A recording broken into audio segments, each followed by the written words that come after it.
I should say we've also spent quite a lot of time with the Hobbit epidemiology team doing antibody studies. Tesla makes the vaccine machines for CureVac.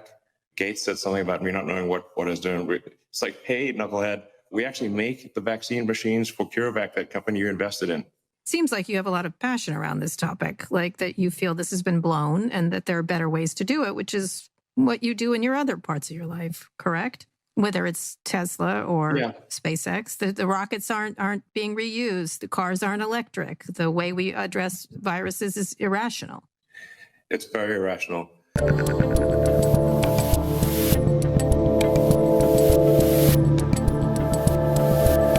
What's up, people? I'm Dave Rubin. This is the Rubin Report Direct Message. Today is May 11th, 2022, and although we are live streaming on YouTube and Rumble right now, I somehow am en route to California, my former state, because tonight I'm at the Brea Improv with Dennis Prager. It's already sold out. A couple tickets left. For Oxnard tomorrow with Larry Elder, then San Jose with Douglas Murray, Phoenix with Charlie Kirk and Blake Masters, Denver with Brian Callen, June 2nd, Orlando, the big one, the big finish with Governor Ron DeSantis.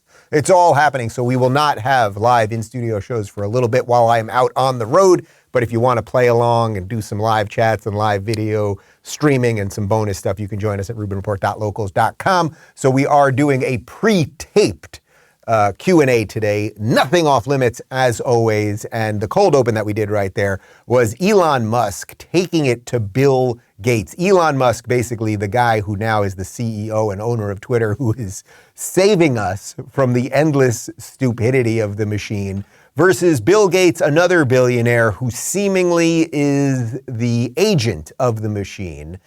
So we're going to start today with a little video. This is Bill Gates just a couple days ago, basically saying everything about COVID that the rest of us have been saying for 2 years. It wasn't until early February when I was in a meeting that experts at the foundation said, there's no way, there's been too much travel without diagnosis for us to contain this.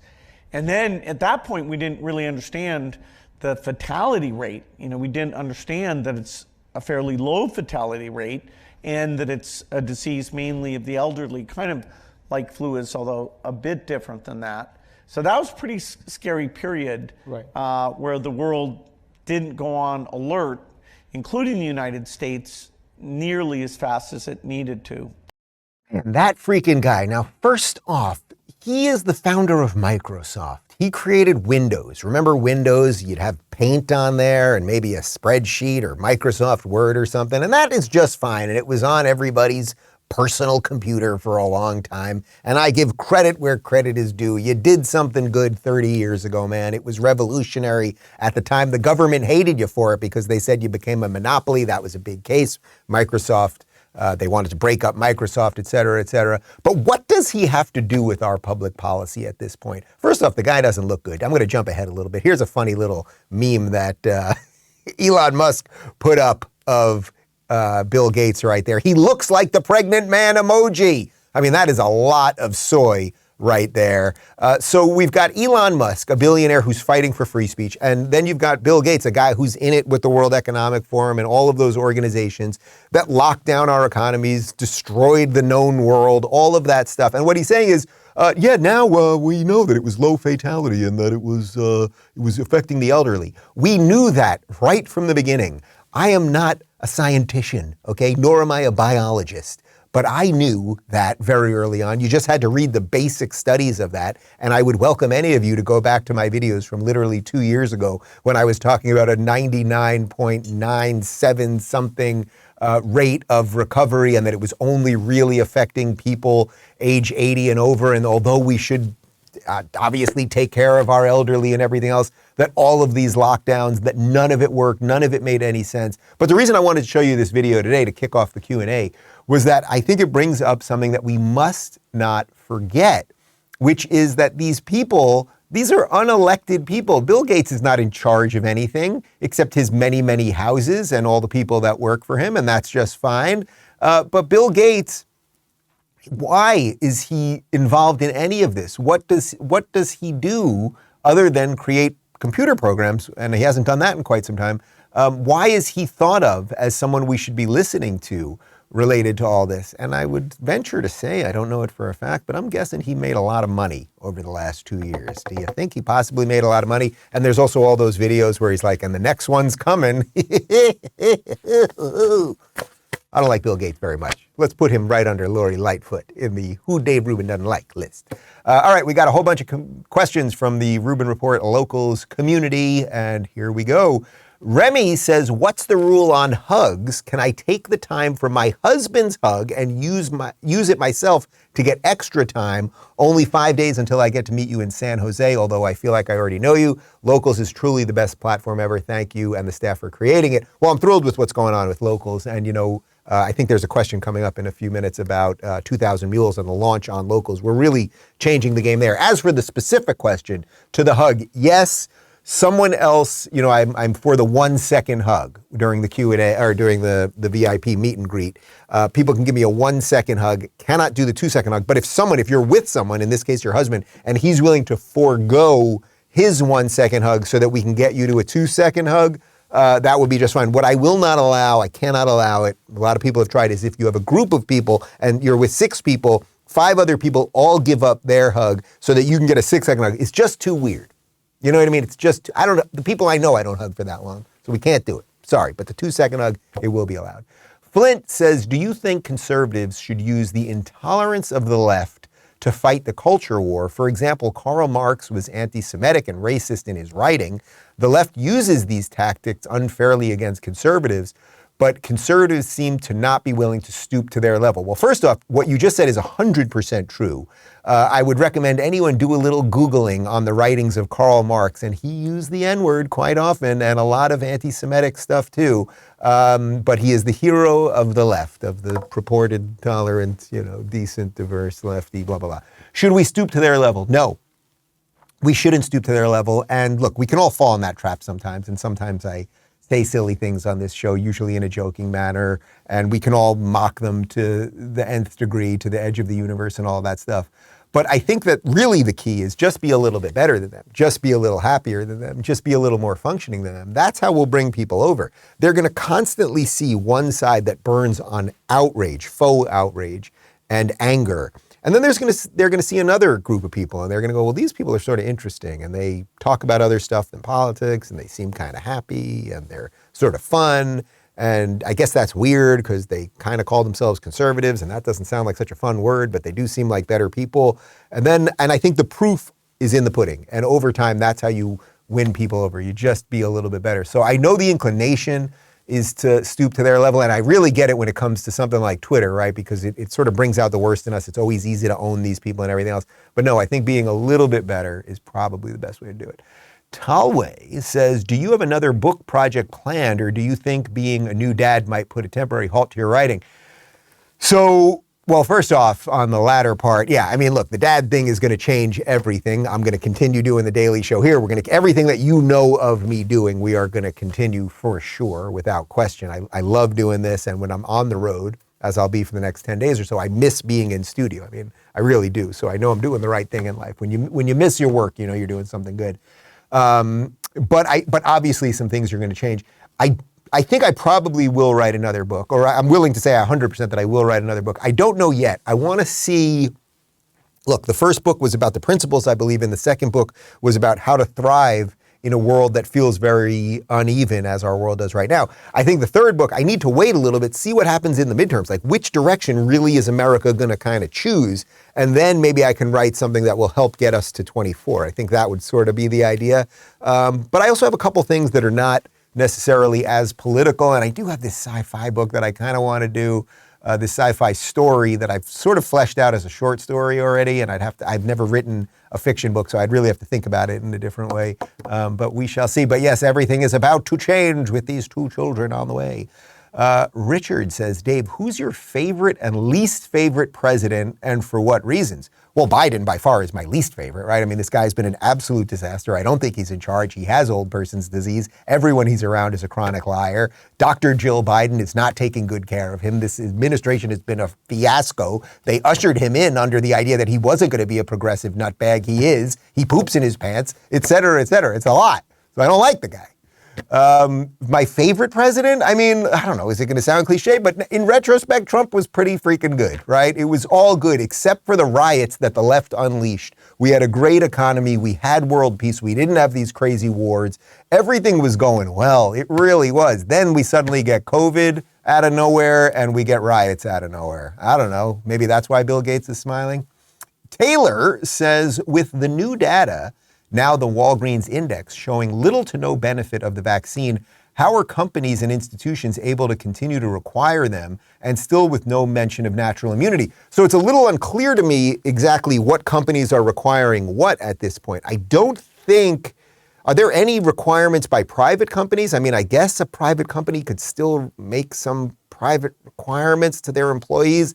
It's a little unclear, but I would say generally speaking, I never felt that I had the right to inject any of my employees with anything, and I still stand by that.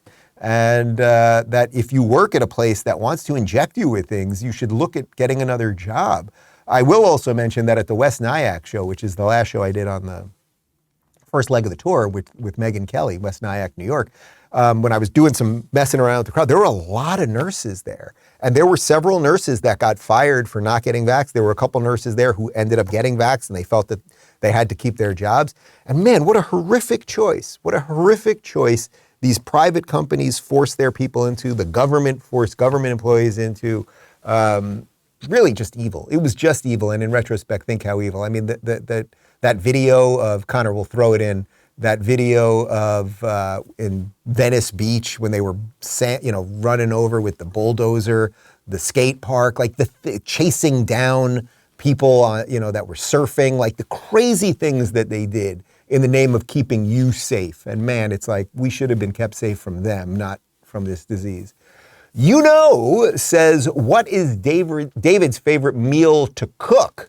Well, I've said many times, my favorite meal for him to cook is his cast iron chicken parm, which you can see the recipe at davidscookbook.com or David's Cookbook on Instagram. And he is working on an actual physical cookbook. What's his favorite meal to cook? He loves spice. He loves all kinds of different spices. So he loves cooking Indian. That's probably his personal favorite to cook. Obviously, I'm big on the smoker these days. So this past weekend, we smoked a leg of lamb that was massive. Then we smoked an 11-pound brisket. We've had a lot of people visiting us. So it's been a lot of meat. I just smell like meat constantly. So do we have smell-o-vision yet on the computer there? We're working on it. Because soon enough, you'll be able to smell me through the screen. Isn't that exciting? That's what we're working on over here. Nathan says, hi, Dave. I hope y'all enjoyed the Chick-fil-A. Oh, I know who this is. It was great to meet you, and I was really entertained by your wit, enthusiasm, and sense of humor. What was your favorite personal take of the Atlanta show and your visit here to the Peach State? So this is a nice guy who I met who is a Chick-fil-A employee, and he happens to be gay. Can you believe it? A gay guy selling fried chicken to the masses. And he gave me a gift certificate to Chick-fil-A. We used it in an airport. I don't think it was in Atlanta. We used it maybe in the Dallas airport, if I'm not mistaken. What was my favorite part of the Atlanta show? Well, I just love Malice. So Michael Malice opened up the Atlanta show, and he's just so witty and clever, and he does things where he'll lay out a joke, and people don't realize it's a joke. So then there's this long pause where people are like, what? What did he say? Did he just say that? And then someone will start laughing in the back, and that kind of triggers somebody else to start laughing. And so there's this almost weird backwards laugh, which is sort of exactly why I call him the Willy Wonka of politics. What else did I do in Atlanta? It was real quick that we were in and out, but we did actually go out after the show. I drank some tequila with some fans, and it was a good time. Xavier says, hey, Dave, I saw your show in Atlanta, and it was awesome. Disney has run Star Wars into the ground, but there have been some small glimmers of hope in the latest TV series they've been doing. Mandalorian Season 2 was better.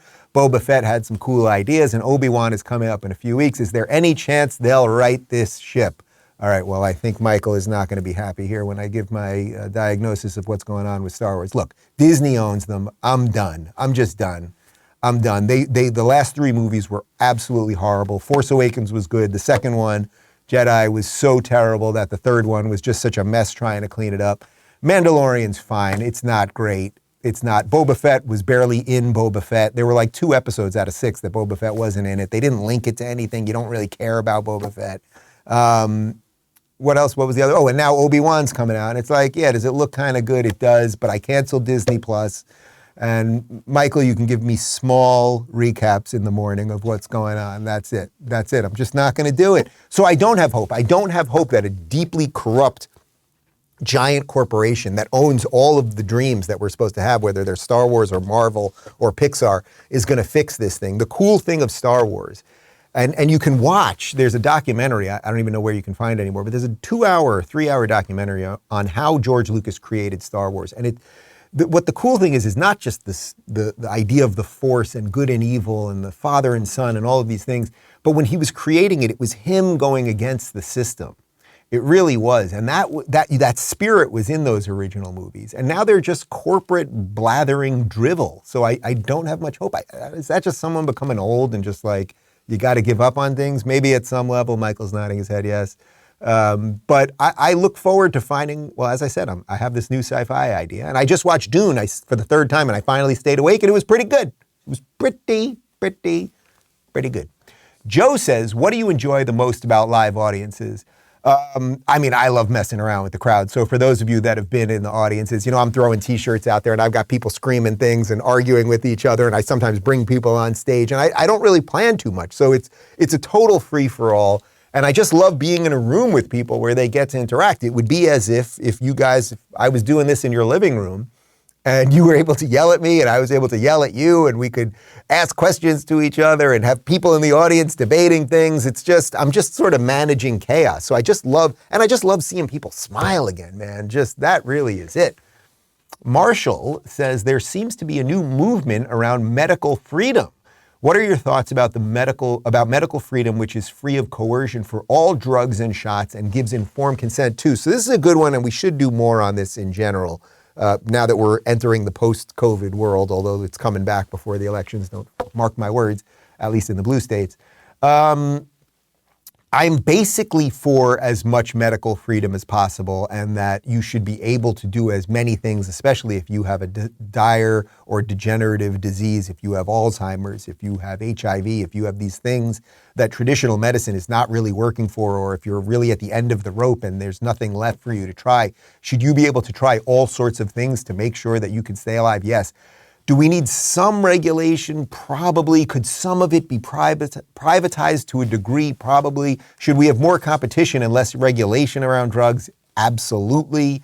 There obviously is a risk. There is a risk too, right? You don't want every snake oil salesman showing up and telling people that they can cure cancer if you inject this into yourself, just like you wouldn't want snake oil salesmen, say from giant pharmaceutical companies called Pfizer, to say, oh, we've just come up with this vaccine and it's going to work, until 2 weeks later you realize it hasn't worked and you've injected yourself and your family with 10 of them. That's a problem. Miss Mama Panda says, what would you do if Jen Psaki showed up at your house with a basket of cookies and a bottle of tequila? Well, obviously I would take the cookies and tequila and I would close the door.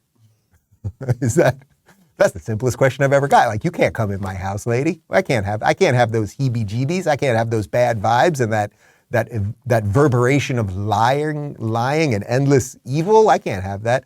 I would say, I would take the tequila. I would take the cookies. I'll say, I'll circle back to you. Close the door. Eagle says, Dave, I heard that you are stacking all of the income tax dollars that you are not paying to California on your kitchen table just so that you can look at it from time to time and smile. Is that true?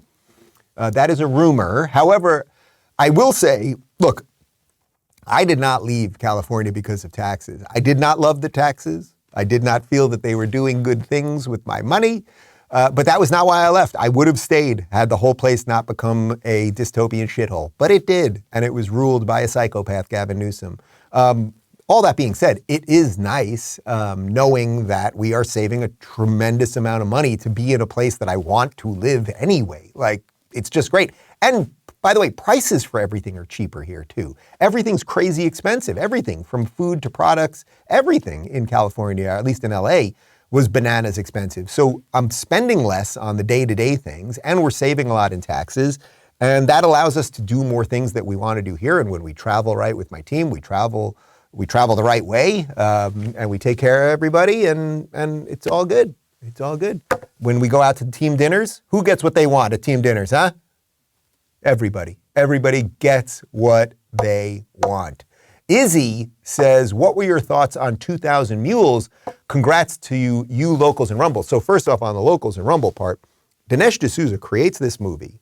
He launched it on Locals. We created a new thing where you can subscribe immediately and download the movie and become a member of his community. It is one of the top 10 grossing movies of this past weekend that we did on Locals, which was just an idea that I came up with a couple years ago. And now we're launching movies that I suspect it's probably not going to win an Oscar or be nominated for an Oscar because of obviously the Hollywood machinery.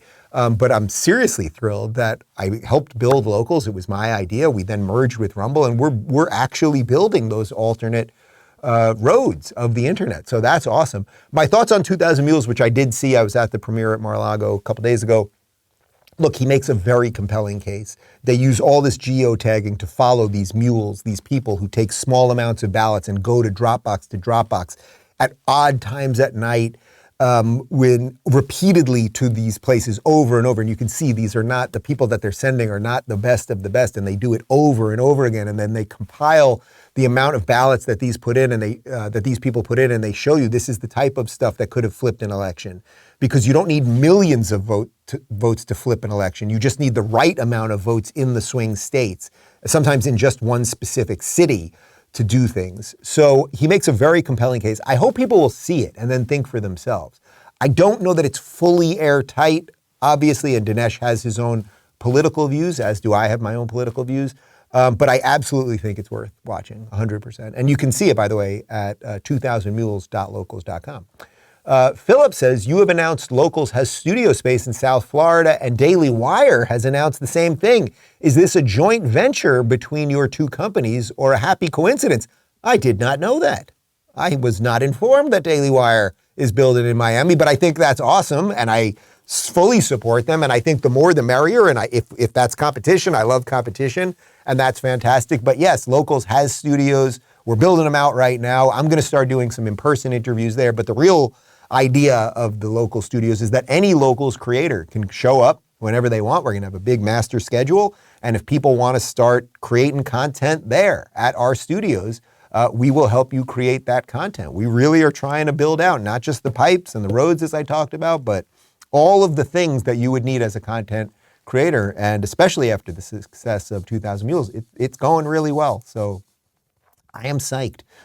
Angel says, as you see all of these leaks coming out of the office of the Supreme Court, it goes to show that nothing is off limits to the left. Do you think that the country is at the point of civil war? Okay, and this is the last question, so we saved the heaviest for last, clearly.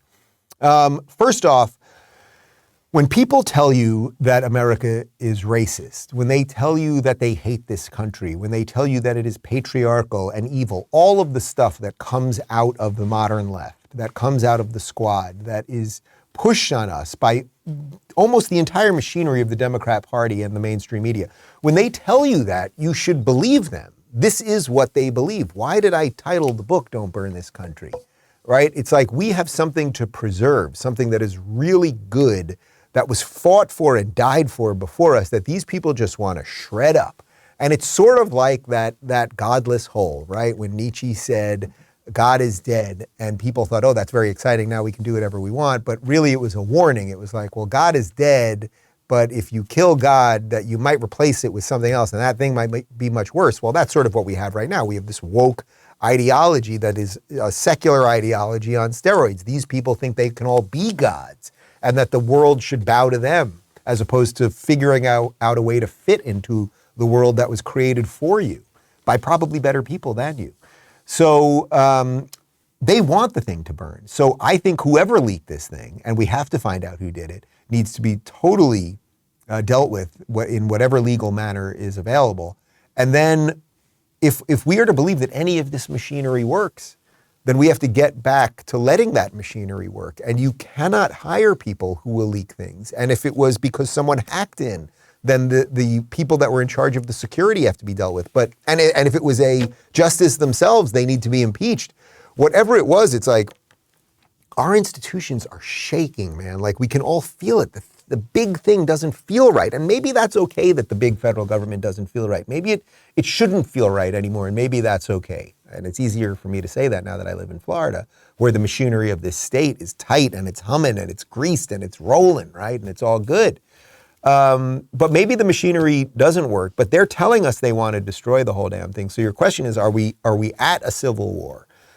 I don't think so, because I think people are better than whatever the internet has, say, seemingly turned us all into. I think that when we all shut the devices and we're all out there together, that we are a little bit better. But I think, the way that the internet is, it has taken a young generation of people and put them out on the streets to burn things down that they only wish in their wildest dreams they could have been wise enough or brave enough or smart enough to build. So I think we just have to keep remembering what those founding documents are, keep living the best life, to get it back to that first question, keep living the best life that we can, and get out there and laugh and smile and be together with each other. And that is the winning case. And guess what? That's exactly what I'm doing. And we got a graphic for it. I'm back out on tour tonight in Brea, California, and then Oxnard, San Jose, Phoenix, Denver, and finally back home June 2nd at the Plaza Live here in Orlando with Governor Ron DeSantis. And I hope you will join us. Whatever few tickets are remaining are available at daverubin.com/events. You can always play along at rubinreport.locals.com. And this is my last in-studio show till I'm back from this next little May portion of the tour. So we have a bunch of compilation stuff and some other things going up. And my interview part 2 with Yoram Hazony on his new book all about conservatism and can it sort of keep a wide net, or is it just not going to hold, which is a great question, is up right now. And finally, we've got a cold close for you. I leave you as I head out on tour with the president, well, let's just say the elderly man pretending to be the president of the United States. Most of the price increases we've seen were expected and are expected to be temporary. I don't know anybody, including Larry Summers, who's a friend of mine, who's worried about inflation. Talking inflation, the overwhelming consensus is going to pop up a little bit and then go back down. No one's talking about this great, It's highly unlikely that it's going to be long-term inflation that's going to get out of hand. There's nobody suggesting there's unchecked inflation on the way. Take any responsibility for the inflation in this country? Do you take any responsibility for your policies? I think our policies help, not hurt. Think about what they say. The vast majority of the economists think that this is going to be a real tough problem to solve, but it's not because of spending. We brought down the deficit. The bottom line is, how much does America owe? How much in the hole are we going? We're reducing that.